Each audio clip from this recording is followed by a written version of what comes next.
ஒரு அழகான பசுமை நிறைந்த கிராமம். அங்கே ஒரு மரத்தின் மேலே ஒரு சிறிய குஞ்சுடன் வாழ்ந்தது.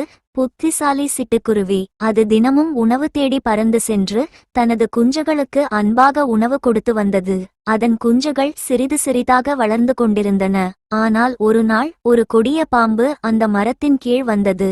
அது குஞ்சுகளின் குரலை கேட்டது. அதை தின்ன வர மெதுவாக மேலே ஏறத் தொடங்கியது. சிட்டுக்குருவி அதை பார்த்ததும் பயந்தது.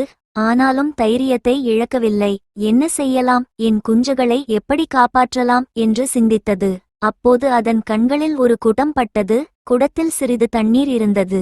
அது உடனே ஒரு யோசனை கண்டது. அது பறந்து சென்று சிறிய கற்களை ஒன்றொன்றாக எடுத்துக்கொண்டு அந்த குடத்துக்குள் போட்டது.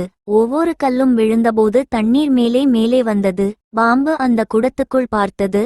தண்ணீரில் தன்னுடைய நிழலைக் கண்டு அந்த குடத்துக்குள் இன்னொரு பாம்பு இருக்கிறது என்று நினைத்து பயந்து ஓடிவிட்டது. சிட்டுக்குருவி மகிழ்ச்சியுடன் பறந்து வந்து தனது குஞ்சுகளை கட்டியணைத்தது. அது மகிழ்ச்சியாக சொன்னது, புத்திசாலியாக யோசித்தால் எந்த பிரச்சனையும் தீரும். அன்று முதல் கிராமம் முழுவதும் சொன்னது, புத்திசாலித்தனமே உண்மையான வலிமை. இது போன்ற அழகான கதைகள் மேலும் கேட்க சேனலை சப்ஸ்கிரைப் பண்ணுங்க.